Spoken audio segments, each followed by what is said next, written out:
This is the Nomad Futurist podcast, a podcast about the evolution of technology, society, and transformation. Connect with us, share your thoughts with us at nomadfuturist.com. Let's get this started.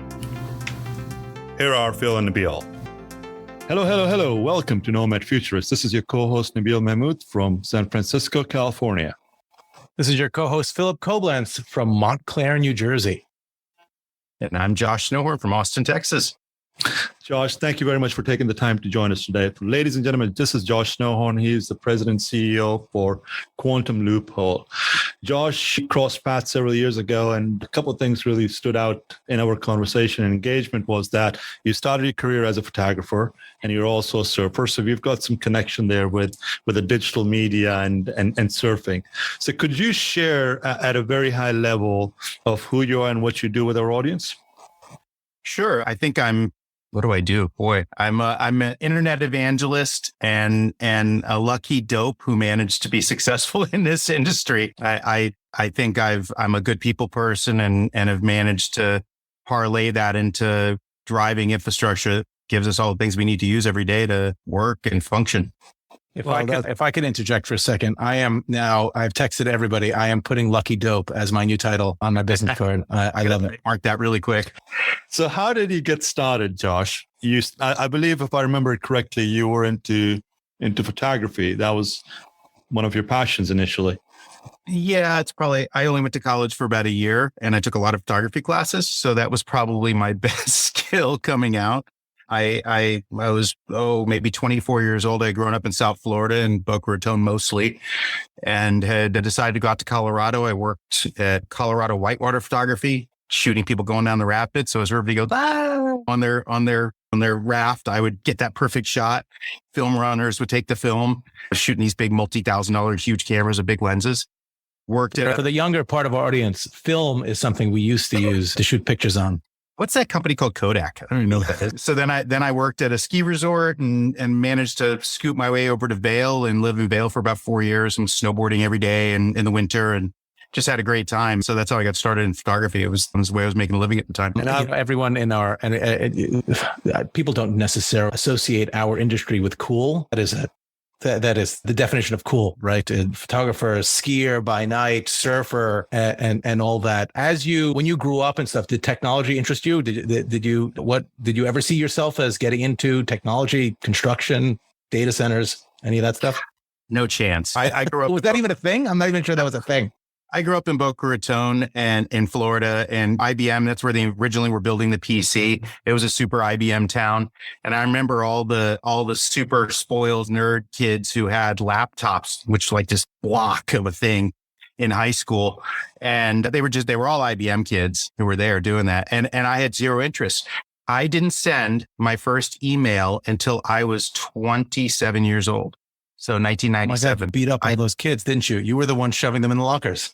Yeah. Exactly. We found him, everyone. I was probably doing that in the surf break. I was one of those first peak local pain in the butts being territorial, but I was a naive teenager at the time. So walk us through that journey. A surfer, a photographer. What was your lucky break? How did you even get involved in technology? It's a crazy story. So I was living in Vail for about 4 years or so, 8 guys to every girl, couldn't take that anymore. Decided to move down to Florida where I met my former wife. And we had gone on a ski trip out to Beaver Creek. It's a crazy story, so bear with me here. We had gone up to Beaver Creek, had been snowboarding all day. My hair, when it's curly and long, it was not gray at the time, was about this big after wearing my snowboard. A friend of mine who is now an employee was running a restaurant at the base of Beaver Creek called Tuscanini, an Italian place. We were at the bar, drinking champagne for free and eating mussels. In the meantime, all the pretty people from Beaver Creek had come in all showered and dressed in their finery and were packed around the bar waiting for dinner. I was hammered by this time, drinking champagne nonstop for 2.5 hours. I ate a mussel, bit down and found a pearl in it. Took that pearl, put it on the bar. The pearl rolls off on the ground and I jump on the ground and I'm trying to find this thing. At that very moment, my friend brings a gentleman named Michael Katz over to meet me and says, Josh, I want you to meet Michael Katz. He's the president of Terremark. And I'm, hi, nice to meet you. I reached up from the floor to shake his hand. My hair is this big. I'm drunk. And I said, I got to find his pearl. And all he thought was, who is this crazy guy trying to find a pearl in the middle of everybody's feet on the ground? Of course, I didn't find the pearl. It was tiny. I stood up and started talking with him. And for some reason, Michael saw some shining light in me and my personality. I had been retrofitting telecom hotels a little bit, working for a company called Tower Contracting, a guy, I had actually met the guy surfing. And I was 6 months into it. I knew just a little bit more than Michael after 6 months. So somehow that made me the smartest guy in the room. And lo and behold, I get down to Miami. I was already living in Boca again. And he introduced me to Manny Medina. And that was it. I ended up being at Terremark for a long time. You can always be the smartest guy in the room if you have just fewer and fewer people in the room. It's just a matter of who's in that damn room. That was the dotcom bust. That's when they were laying off 30 people, 40 people at a time. I was the only guy in the other room. So that worked out well. Yeah, I'm going to use this line, dude, where's my pearl? Yeah, exactly. Awesome. So Terremark, what roughly about, you said, a decade out there. And then what happened thereafter? Well, before you get there, how do you even start retro? You were, as far as I remember, you were the geek that didn't send an email until you were in your late 20s. Yeah. And you moved to Vail because you were a cool photographer that wanted to be a ski bum. Where in that journey does retrofitting telecom hotels come into it? How is that a skill set that you develop? I met a gentleman named Sean Marks out surfing, and on a day when Nabil will know from being out in Hawaii, there's those days every once in a while when a swell comes in and there's only 8 guys out and nobody seemed to have gotten the message that a great swell came in. I surfed so much, my arms were noodles. And I met this guy, Sean, out in the water. And at the time I had been working for a friend's construction company doing business development. Photography down in South Florida after leaving Vail wasn't really viable to make a living. And he said, "Oh, we're building out telecom hotels." And I'm like, "Well, what's that?" I didn't know what he was talking about. This was the CLEC era. This is when everybody was trying to take from the bells and all that fun stuff. So every little office building that any floor loading is being retrofitted into a telecom building for class 5 switches and all that kind of fun stuff. I did that all 6 months, but I loved it. I found my calling. I sponged up the technology. I learned how to send email. And yeah, that was it. I was actually at Terremark. I was employee number 6. So that early, I was there for 11 years under the Terremark umbrella, and then Verizon bought us for 19 times EBITDA. And I was there for a year. Quoting the metrics. It sounds like somebody got a payout. Yeah. What are you so happy? Exactly. Good That's for not you. even that big now. I think Switch is being purchased for 33 times. Yes, it was quaint. And now it's quaint. Back then, it was the biggest. It was big shit then. Yeah, we were for years that floated along. And what's funny is Verizon bought us for the cloud, and then they proceeded to destroy every little bit of value that had been created. But here's a funny story. So I'll tell you about where my career went, but we were trying to buy at my next company, buy the Terremark assets against Verizon, against Equinix, everybody else. And I was sitting at the other side of the table with my former colleagues on the other side with Verizon. And I'm texting my CEO and other colleagues, "That's true. That's not true," as they're talking. But the only thing they couldn't kill was Napa the Americans, the facility on there, because it was a self-sustaining engine. So it was pretty crazy.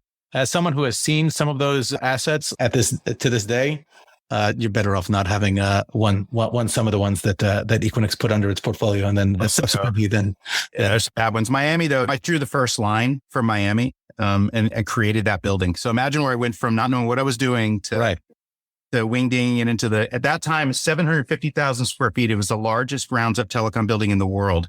And it's pretty wild. The amount of connectivity that goes through that building to this day is enormous. And I think that's one of the things we always touch on as we have these conversations. We're still in such the early stage of our industry. Just the notion that someone with no baseline, kind of knowledge or frankly interest in our world until you got introduced through trade into building it, then become someone who you can point to a building as you drive through Miami and say, the building that houses the majority of the connectivity that comes into the US from Latin America, from South America, from the Caribbean, I built that.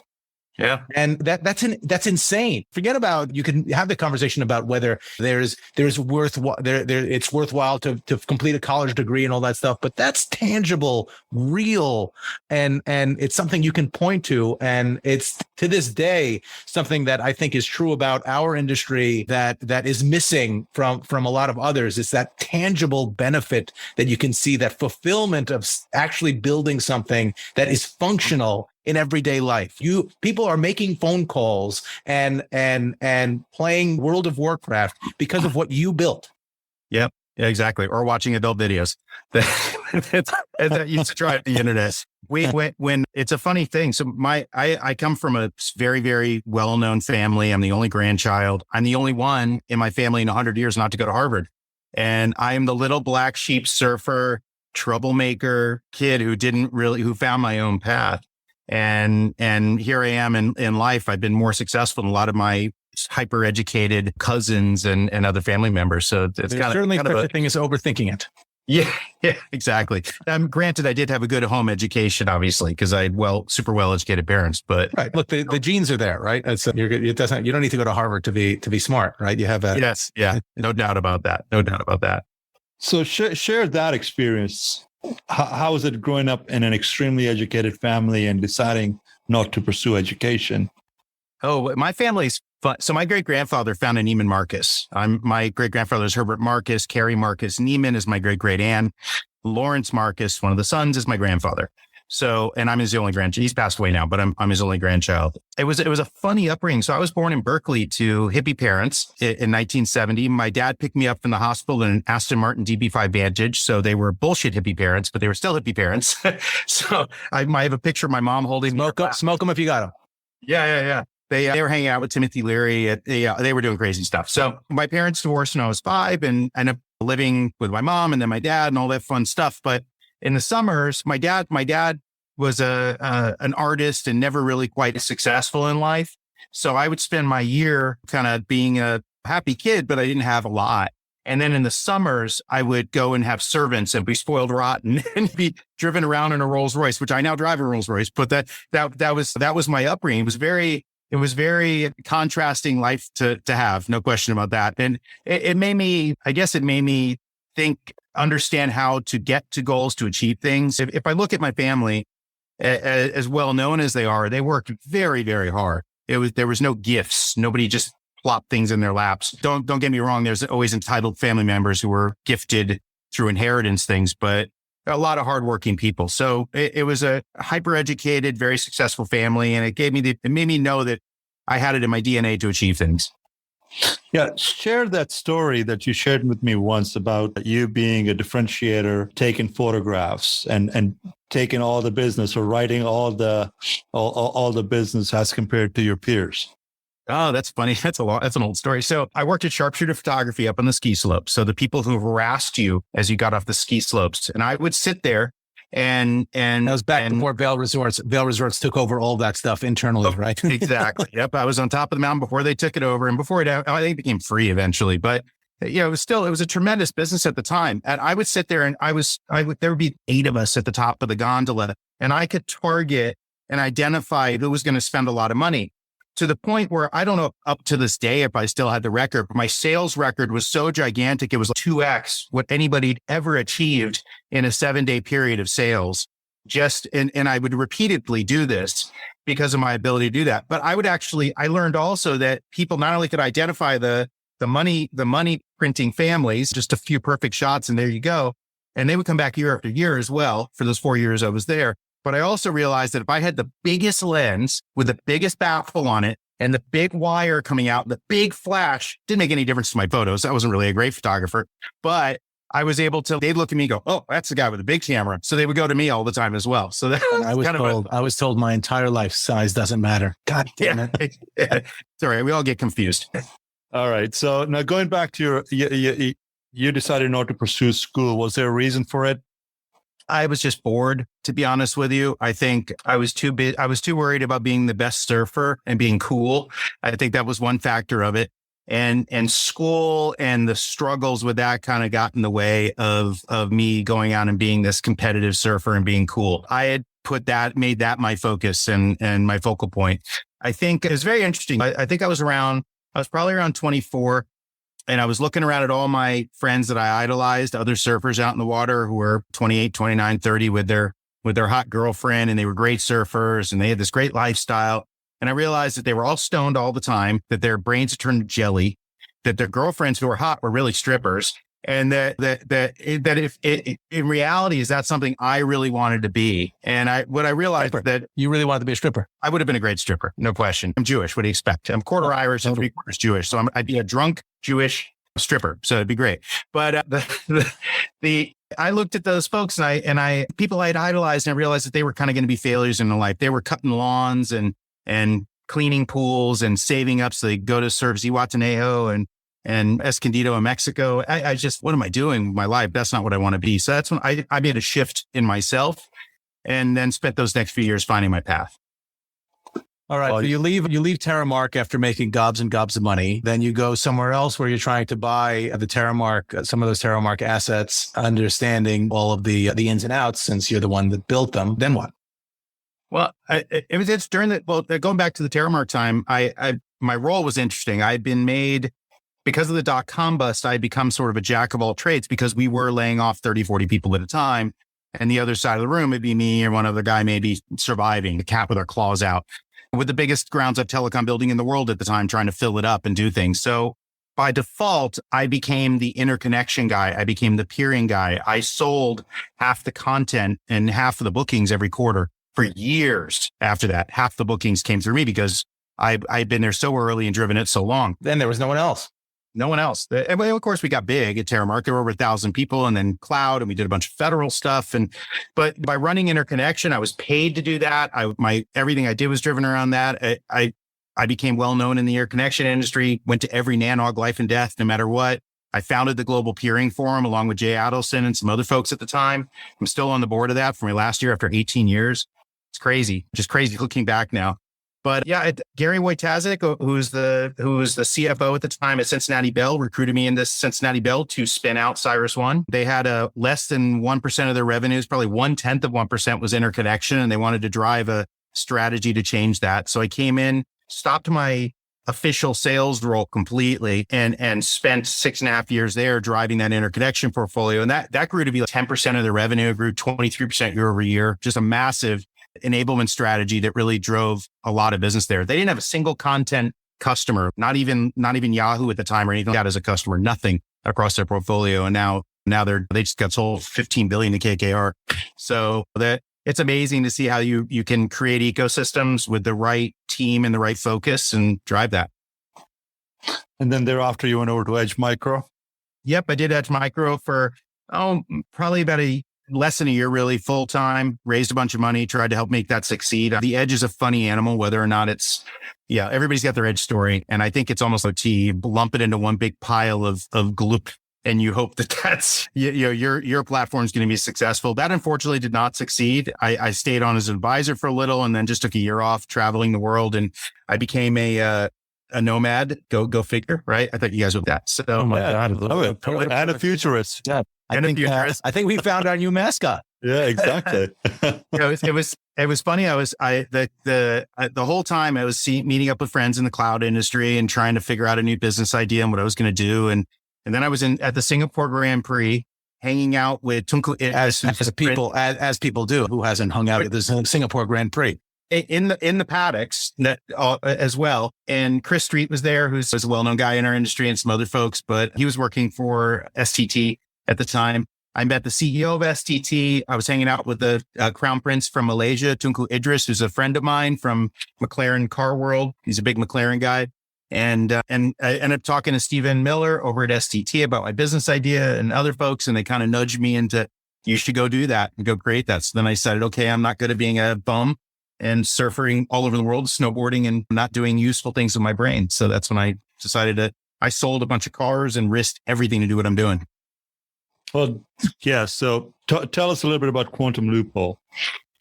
Quantum Loophole's an idea that came out of 20 something years of building data centers. And what I did is I looked across the industry and thought, okay, I have the contacts in the financial sector because I used to brief all the analysts, and I know a lot of financial world from my Terremark and Cyrus One days. I had the ability to raise capital. I could go and implement a business, but if I go and do a business everybody else is doing, it's just another rubber stamp strategy. And there's also the pain of cheap capital coming into that industry or into our industry in general. A lot of infra money coming in, and that meant you have a lot of upstarts and a lot of competition driving down gross EBITDA margins. So do I want to chase a cap rate play? And do I want to try and build a team and be another player that way? So I thought, everyone wants to sell to Walmart until you sell to Walmart. Yeah. It's a very different animal, which Walmart being the Amazon of our industry, you're going to get beaten up, right? And you're going to have thin margins to win that business. And they're a great company, right? To do business with. They're a dedicated customer, but you will feel pain in doing that business. It's going to be, you're not going to take them for a lot of money. So when I looked at the business, I looked at the elements that we need in our industry: land, energy, water, and fiber. Those are essentials. And those are not commoditized. Those are things that are either rising or are stable. So I thought, all right, how do I build a team of great people in our industry who believe in the same thesis I do and go out and raise a bunch of money, find the phase one perfect location, and then scale that out around the country and become a wholesaler to the wholesalers. So we don't build buildings or data centers. We might build a powered shell and lease it if somebody needs to do some capital transaction, but no guts, no operations, nothing like that. The most buildings we really build are our network centers to interconnect these city scale campuses. Our campus now is 3.5 square miles. It's 2,164 acres, has 2,500 megawatts of power. It's a former Alcoa aluminum smelter. So it's a sustainable site. And we took a brownfield site and are reclamating it. Had all the power lines already dangling there because smelting power takes massive electricity. It's 20 miles as the crow flies from Equinix Ashburn, the center of the internet. And so I think the Achilles heel to the site was always connectivity. You had a lot of fiber providers around it, but a lot of it was aerial or low strand capacity. And the Potomac is famously difficult for people to cross. Just getting the permits and everything else. Nobody wants to bore through and find a cave and have the Potomac dump into a cave and disappear or whatever. The Army Corps is very protective of that. So we took on that challenge, and we just completed our first boring. Second one's going to be started here in a couple of weeks, and we'll have a 235,000 strand count capable backbone that's 90 feet below bedrock in the Potomac River, linking up our campus to the Ashburn area. So it's if anybody has any interest in just really understanding the guts of what makes the internet work, follow Josh Snowhorn on LinkedIn and look at some of these pictures of just kind of a microcosm of what has been done, but happening in this one campus, and probably more capacity than the rest of the country combined in that one campus. I think of Quantum Loophole. I think of retirement community for data center provider. That's just how I envision it. I don't know why. That's the first thing that comes to my mind. I just picture when I used to visit my mom in Boca Raton, the little security guard with the gate, and then you just go to whichever plot is your data center. And then this is Century Village. I can tell what you're talking about right away. It's all about Boca Rio Road. Yeah, exactly. Only I would know that growing up in Boca, right? Yeah. So what's next for Quantum Loophole? Where else are you looking? We're looking around the country. If we look at core markets, we're looking at core interconnection strategy. So you think Dallas, Chicago, we're going to be looking at how Infomart is the center of Dallas, 350 Cermak is the center of Chicago, 11 Great Oaks is the center of Silicon Valley. And how do we support an ecosystem to still tether into that connectivity center, which is primarily driven by Equinix. And we don't compete with Equinix. We don't or compete DRT, depending on. Or DRT. Yeah, depending how confused you get at 350 Cermak. But it's owned by who, and it goes where, and it connects how? That building's mayhem, no question. But in looking at what we do, we don't compete with digital. We don't compete with Equinix. Don't compete with anybody. We're a supplier. So if I go out and can secure 2 or 3 sites in each market and maybe get anywhere between 5 to 10,000 acres in each of those markets in aggregate, and build the right big giant fiber ring and the right power, either tethering into the grid or even our own power plants at the scale we're talking about, all of a sudden I'm in the 10 to 20 year planning cycles of the hyperscale industry, and we're able to support their needs and let them future think what they can plan and do, not, oh my God, what am I going to do next quarter or next year? How am I getting capacity? So that's our goal, to really change the ecosystem, how it functions. You're not going to change the connectivity ecosystem. I'm one of the few people in the country who have started an internet exchange from scratch and built it. Jay Adelson is another one, and I would say there's not many. So I know how hard that is, and I would never try to achieve that again. We just want to sort of support the That's to the customers of your customers. Yeah, exactly.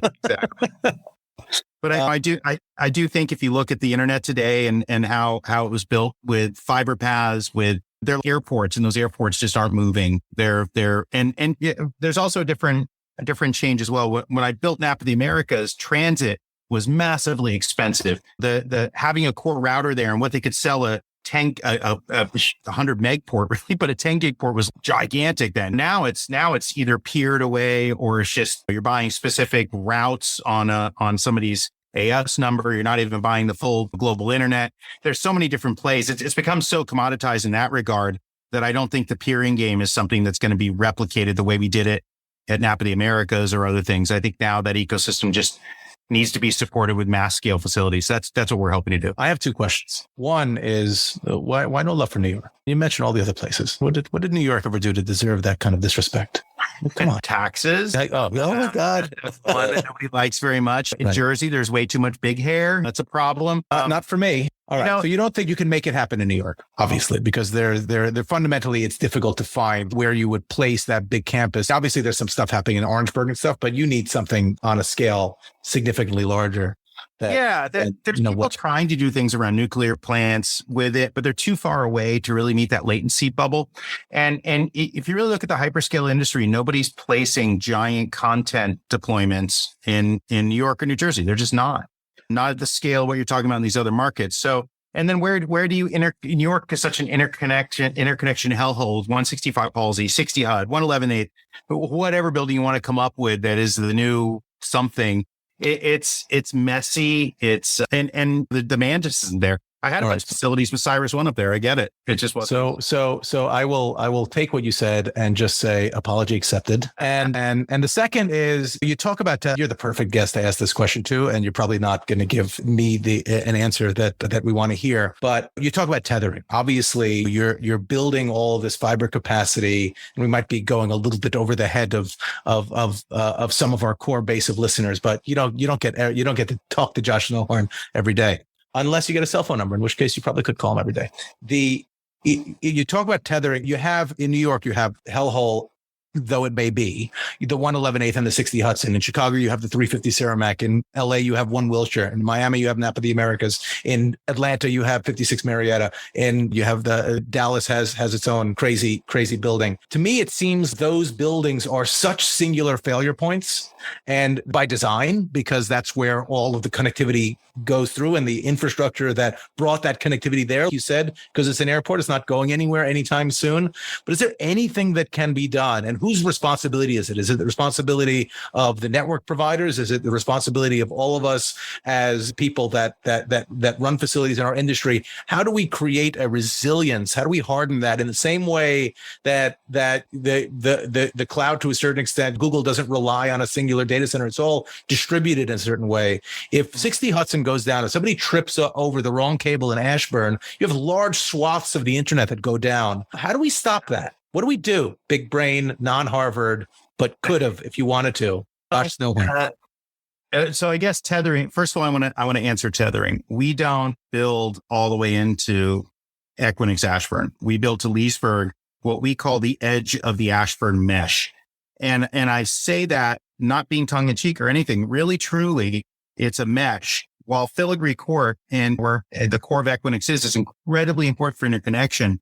If you go back on Google Earth and you zoom all the way back, Jay Adelson rented a warehouse. That's what that building was originally. It wasn't even purpose built to be what it is. It's amazing, right? WorldCom's headquarters was there and May East was there, so that he was trying to create an Ethernet exchange alternative to that. If you look at what hyperscalers are doing and the amount of content that they push, they are the ones who are able to drive traffic away from the core. But I don't think that it's necessary to remove the core. I think you have a interreliant ecosystem of giant content buildings, all linking to each other with mass scale, either singular optics or DWDM between their facilities, doing availability zone strategy. When they have to punt off traffic to an eyeball provider for specific customers, it might be that France Telecom is only sitting in Filigree Court. and they push a bunch of traffic over there with waves or direct links until France Telecom says, wow, there's so much traffic here. It'd be more economical for me to deploy a router in one of your facilities. Your French accent is awful. What? Excuse me? Your French accent is awful. I know, isn't it terrible? So, but driving that would be one thing. In Chicago, a great example is you've seen distribution out to Elk Grove Village. You see financial distribution out to Aurora, where the CME facility is. And now you've got Facebook going out to DeKalb and all these other things. The ecosystem is inherently and naturally stretching it out, but you can't force it. Now, I'm going to go back way back in history. You started out with the Metropolitan Area Ethernet exchanges. Then you had Equinix and CoreSite and the Palo Alto Internet Exchange, NAP of the Americas, all these alternative exchanges to the original Maze and the Sprint NAP, and which Sprint doesn't exist now almost, and all the Ameritech NAP. It's called Chicago. There's been organic migration to these new things, and I think over time that'll happen again. But that I wouldn't expect it to go away. Those old original exchanges did. I think that you'll just have a distributed mesh of ecosystem. And maybe we'll de-enable the risk of those facilities to a certain degree. So we're all relying upon each other in this industry. And no, but it's a mesh, all right. It's our job to clean it up. Yeah. And future think what it's going to be. Is that, how do you drive this? Is it energy related? Is it mass scale fiber related? Is it, where do we go with all this? Latency is always going to matter. It's a distance measured to that exchange. How far away can you be? What's tolerant with optics? And where can we stretch this out to become different? Outstanding. Well, let's switch gears just for a bit. Josh, have you ever thought about if you did not get this opportunity at Terremark, where would you be at in your life? Oh my God, I have no idea. If you didn't drop the pearl. If I didn't drop the pearl, I was already sponging up telecom. So I probably would have been working for somebody somewhere, retrofitting in those days other telecom facilities. I certainly had opportunities at the time, but I recognized very quickly that Terremark was going to be something magical. And then I had this amazing opportunity to really make something of myself and it's something nascent and starting. And remember Manny Medina and Michael Catt, Manny in particular, it was a very well-known Miami developer. So it wasn't his shifting in a telecom wall. He didn't know really what he was doing. He saw the future of that. He saw the opportunity to really build a big business and make a lot of money and be successful at it and have fun. So Terremark was a lot of fun. Probably some of the most fun I've ever had. So staying at Terremark, you said a little over 11 years. What kept you going besides the monetary element of things? It was fun. It was, what do you do in life if you can't have joy out of it? So, and there were struggles. The dotcom time, like I said, was a big struggle, but it really had a good time. Because I became the face and voice of Terremark globally for the internet industry. I was traveling all over the world, places I'd never been. I've been everywhere now, and able to become respected in the industry, build something from scratch, founding the Global Peering Forum. Oh my God, that was a good time. I just really had a great fun making a great living. And I just met some friends here in Austin who were here at a conference who I've known for 20 something years. And they call up, we go have a drink. I mean, I've known these people for 20 something years, all in the same industry, and they're good friends. So I think I got very lucky. Yeah, absolutely. What would you say are some of the key lessons that you have learned through your career? Oh, I guess public speaking, I always tell people, first of all, the first time you do it, you're going to feel you're going to be in Snoopy, the teacher or something, where you don't even know what you're saying. Everything goes wrong. But then, yeah, I found that public speaking was really fun for me. I really enjoyed that. I would always speak publicly, and only one rule I was told very early on, only talk about things that you're about. Don't ever, if somebody asks you a question and tries to suck you down the rabbit hole and you feel like you need to impress somebody or get on stage and talk about something you don't know about, you will get your ass handed to you, because that somebody in the, especially going to analog, somebody will come up to a microphone and tear you up. And then another thing, never burn a bridge. They're in any, when you deal with industry and a lot of folks, there's always people you cross over that you don't too much, you don't get along with, or they don't you. But I've really strived to never burn a bridge, always keep all the doors open. And that has proven to be beneficial and truthful, and that people come full circle. And sometimes people are in a bad way in life and you don't know that and you get grumpy about it, but they come back again and everything's fine. So I think that's proven to be successful for me. you had a broad exposure in the industry based on the fact that you were such an early employee in Terremark and you just wore as many hats as you possibly could. It's rare to make that jump between kind of a tradesman, someone that's in there literally doing the construction, and someone that wants to communicate and goes into sales and business development and then back onto the operations side, et cetera. What do you credit to that being able to straddle that? I think I've always embraced being a nerd, and I'm holding a coffee cup of geek. Maybe it was because other than when you were beating up those kids in Boca. Yeah. No, I never did that. But if they dropped in on me surfing, God help them. But I think because I had this confidence of being this competitive surfer and going out that way, it's just, to me, I don't know, being a nerd was okay. It didn't really matter. So when somebody gets easy to call yourself a nerd when you have the surfing, the snowboarding, the photography. I'm a proud nerd. I get out and I was just on a panel here at Data Cloud and somebody started asking about spallation and underground boring and nuclear stuff. And everybody in the panel was like dumbfounded. And I'm answering all the questions because I know about all this stuff. So I sponge up information. I love it. I'm thrilled about it all. I was always a sales guy, always in some way, shape and form. The way I sold though was not, hey, I was never wearing a tie. I wasn't going out and meeting people in our industry as the super focused sales. Here's my quota to me. How do I put you in a cabinet today? Yeah, would never do that. And it was always evidenced by going to Nanog and people coming up and, hey, Josh, I really need space at Napa of the Americas. Can you help me? Yeah, I'll take care of you. They didn't even know that I was in sales because, I was responsible for peering and interconnection and cross connects and the global peering forum and all that at the same time, driving massive transactional business to the company. So I think I approached it from a sense of friendship and camaraderie in the industry. The people I sold to were really my friends and they trusted me. So, and they're still my friends to this day. And it's allowed me to carry through to Cyrus One and now my new company and be incredibly successful. So yeah, I hold true to my standards of who I am and how I treat everybody. So looking back at time, if you were to do it all over again, would there be anything different? No, not really. Yeah, we all make our mistakes, but those mistakes make us better. I've made some incredibly terrible choices in business. We all do. Nobody's just, this is exactly what you do in your lockstep. I think even when Verizon bought Terremark, I remember my grandfather was very proud of me. He's like, you've really made it. You're working for a Dow 30 company now. And I was like, wow, I really made it. I'm working for a Dow 30 company now. And it was the worst year of my career. It was terrible. Yeah. 200,000 employees. It was for everybody listening to this, notwithstanding Josh Snowhorn's grandfather's advice, just avoid working for Dow 30 companies. That's the only thing. But for some people, it's great. For some people, if you're not into mass, shoot from the hip end, those companies are incredibly successful and are there for a reason. But some people are designed to work at those kind of companies and have incredibly successful careers and retire and support their wives and their children and their grandchildren. Everything's great. And some people are not meant for that. And I'm absolutely positively one of those people not meant for that. It's the structure that inevitably happens with large corporations is not where I fit. I'm way too futurist and God, I'm using Nomad Futurist twice. I'm using great. There you go. It's huge too. But that'll make this. Should we make that? Should we add a logo? Should we add a person to our logo? I think it might have to. This room right here, right in between us, right over here. Yeah, room for another head.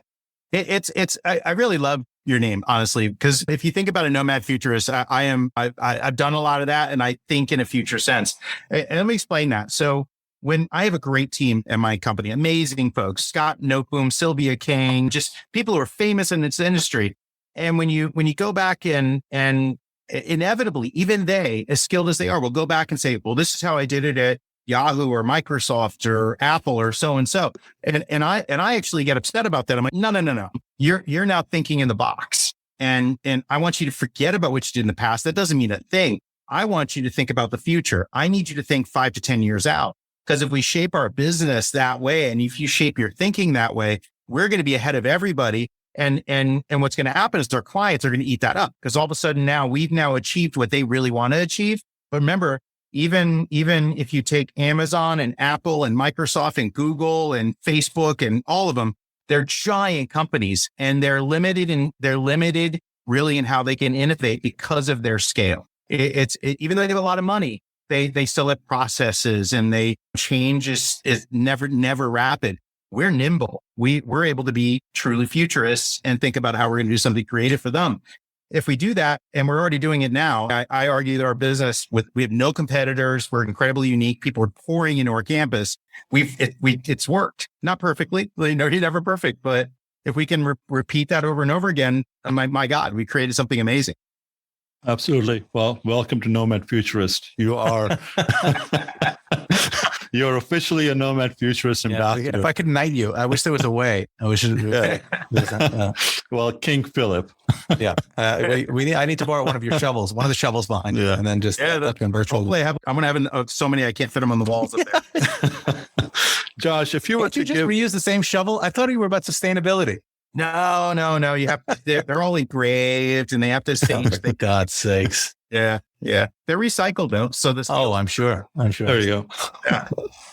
If you were to go back and give yourself advice, what would that be? I think I got started. I'm amazed where I am now. I'm 52. And I think I'm still youthful. I still surf and snowboard, race cars, do all the crazy stuff I do. And I still have a lot of energy besides just coffee keeping me going, but I have a lot of energy still. But I do wish that I had been grounded and listened a little bit more to my elders a little bit younger, because I think about the maybe another 8 or 9 years I could have gained of amazingness if I had just gone and focused and figured out my path. So I rejected the idea of somebody telling me that I should go sell things because I'll be amazing at that. I viewed sales guys as used car sales guys. That's all I could think about in my head. That was the guy who wants to be a used car salesman, right? So that was, for me, I think, that's just being stubborn in my path. So if I did things differently, I would have just started earlier. It's great when I meet people in our industry, the kids coming in who don't go to college, a lot of them dropped out of high school, and I watch how they're trying to succeed in the networking industry. I can't wait to give them an opportunity. I can't wait to give these guys who are just absolutely buried in what they're doing and loving it. Wow, what a great thing. It's that age to be what are they going to achieve over the next 50, 60 years? It's crazy. How do you continue to learn? We've talked about a lot of things, from networking to peering to data centers, real estate. How do you stay ahead of everything? I am a voracious reader. I spend way too much time in front of the computer, obviously, but I read and read and read. I watch videos. I just sponge up information. As soon as I find one little subject that I find even slightly interesting, I engage in it, absorb it until I become an expert, and maybe move on to the next thing from there. And it's amazing when you do those kind of things, and they may seem tangential to our industry, but they become incredibly important. Quantum computing. It's fantasy stuff way back when. I got called to a panel by Morgan Stanley, got invited in Toronto. I actually flew in super tired from Europe, had no idea what they were even talking about. I sit down on the panel, and then I looked at the topic, and it was about quantum computing. And there were 3 PhDs, all CEOs of companies, all quantum physicists next to me. And I'm, holy crap, I'm dead. Right. But I knew a lot about quantum computing because I had studied the heck out of it. My company named Quantum Loophole, which is a real scientific term. And they all started talking, and the whole audience was in their phones, in their laptops, not paying attention. It was a financial conference. So then I asked them, is everybody here really looking for a short story on digital realty and equities? Do they think quantum computing is going to empty out the data centers? Boop, all their heads pop up, and all they wanted to do was hear what I had to say.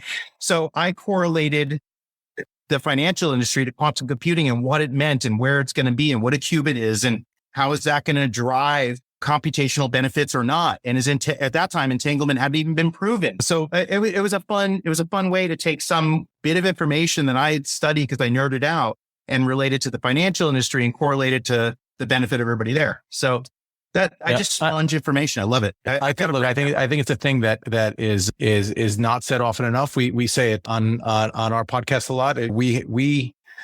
Our industry kind of encompasses it all, right? So there are elements, or there's a bunch of sub verticals, but beyond that, there are very few things that exist outside the realm of tangential exposure to the place that we build or the connectivity that we enable. So it makes all the sense in the world that you can take that stuff that you sponge up and tie it back to what we're doing and make someone pop their head out of their thinking that they're not listening to something that's relevant and turning it into something that's relevant. Yeah, absolutely. Creator of relevance, Joshua Snowhorn. Well, Josh, thank you very much for taking the time to join us today. This has been great. We'll have to connect and do some McLaren experience or surfing or whatever the case might be in the very near future. Done deal. Thank you so much for having me. I really enjoyed it, guys. Thanks, Josh. Thank you. This has been great. Nothing lasts forever. Markets will come back, currencies will rebound, businesses will go on, and we'll all move on. That could happen next week, next month, or next year. I'm confident that those who prepare rather than panic will come out of this stronger. Thank you for joining us. This has been brought to you by Nomad Futurist. Check us online at nomadfuturist.com.